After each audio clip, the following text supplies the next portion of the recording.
आंखों और सुनते कानों को रोशनी वॉइस की तरफ से अस्सलाम वालेकुम। दोस्तों, एक बादशाह बहुत अय्याश और हुस्न परस्त था।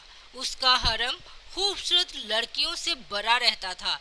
जिस लड़की पर उसका दिल आ जाता वो उसी शाम उसके बिस्तर पर पहुंचा दी जाती थी। बादशाह का वजीर बहुत समझदार और मुखलिस आदमी था।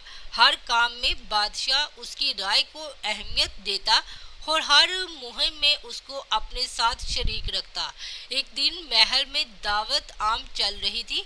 सब वजीर मशीर अपनी बेगमात के साथ तशरीफ लाए थे कि बादशाह की नजर वजीर की बीवी पर पड़ गई।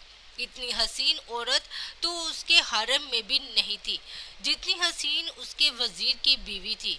हस्बे मामूल बादशाह की राल टपक पड़ी, लेकिन मसला ये था इस बार सामने कोई आम औरत नहीं बल्कि उसके अजीज वजीर की बीवी और इज्जत थी। सारी रात वो सो नहीं सका और वजीर की बीवी के बारे में सोचता रहा। उसको कोई रास्ता नजर नहीं आ रहा था। आखिर उसके दिमाग ने एक मंसूबा बना लिया। सुबह हुई तो बादशाह ने वजीर को दरबार में तलब कर लिया और उसको खत देकर कहा कि ये खत फला मुल्क के बादशाह तक पहुंचाना है, लेकिन ये खत तुम खुद लेकर जाओगे। इतने खुफिया खत के लिए तुम्हारे अलावा किसी और पर भरोसा नहीं कर सकता। वजीर ने हमेशा की तरह बादशाह से कहा कि हुक्म की तमील होगी, आपका खत मैं खुद हिफाजत से पहुंचा कर आऊंगा। अगली सुबह वो सो कर उठा और अपनी बीवी से मिलकर एक लंबे सफर पर रवाना हो गया। बादशाह को जब इत्मीनान हो गया कि वजीर सफर पर निकल चुका है तो वो महल से निकला और सीधा वजीर के घर पर पहुंचा और दरवाजे पर दस्तक दिए बगैर अंदर दाखिल हो गया। वजीर की बीवी नहाकर धूप में बैठी बाल खुशक कर रही थी। बादशाह सलामत को अचानक देखकर हैरान हुई और उठकर बादशाह का इस्तकबाल किया और कहने लगी, हजूर का इकबाल बुलंद हो, आज हम गरीबों के घर में कैसे तशरीफ ले आए आप। बादशाह कहने लगा कि मैं सैर करता करता इधर को आ निकला था। तुम अपने शोहर के बिना घर में अकेली होगी, तुमसे पूछा हूँ किसी चीज की जरूरत हो और ख्याल रखना मेरी जिम्मेदारी है। बादशाह की तवाज़ो की गई। बादशाह मतलब की बात पर आ गया, उसके हुस्न की तारीफें शुरू कर दी और कहने लगा, तुम जैसी हसीन औरत ने आज तक नहीं देखी। वजीर की बीवी समझदार थी, उसको पहले ही शक हो गया था कि बादशाह ने जानबूझकर मेरे शोहर को दूर दराज के मुल्क भेजा है ताकि उसकी गैर मौजूदगी में मुझे अपने जाल में फंसा सके। बोली, हजूर, शेर जंगल का बादशाह होता है, उसको जेब नहीं देता कि वो मुर्दार खाने और गंदगी में मुंह मारे। जब हुक्मरान खुद लटेरे बन जाए तो अवाम इंसाफ लेने किसके पास जाए।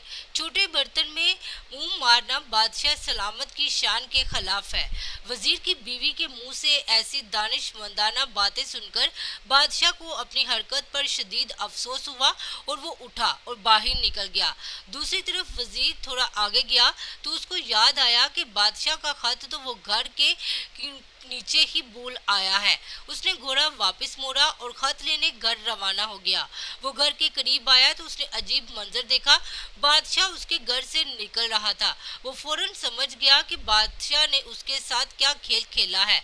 उसने अपनी बीवी से कहा कि अपना सामान उठा ले, मैं तुमको तुम्हारी माँ के घर छोड़कर सफर पर निकलूंगा। चनाचा वजीर ने बीवी को उसके घर छोड़ा और खत लेकर सफर पर रवाना हो गया।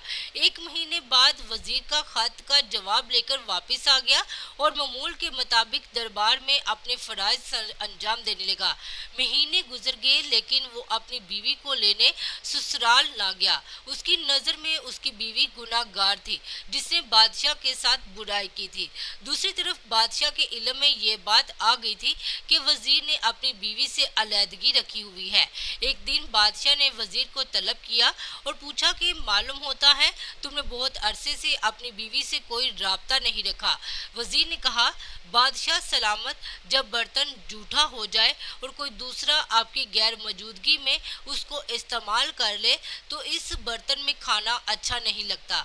बादशाह फौरन तय तक पहुंच गया। वजीर को मेरी हरकत का पता चल गया होगा, इसलिए उसने अपनी बीवी को घर से निकाल दिया है। तो वजीर से कहने लगा, कुछ बर्तन ऐसे पाक होते हैं कि उनको कोई चाह कर भी गंदा नहीं कर सकता। वो लोग अपने मालिक की गैर मौजूदगी में किसी गैर के हाथों अपना दामन भी आलूदा नहीं करते। इसलिए ऐसे लोगों के लिए दिल में कभी गलत फहमी मत रखो।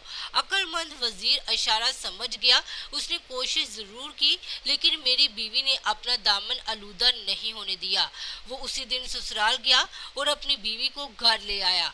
इस तरह तीनों की समझदारी से एक घराना उजड़ने से बच गया।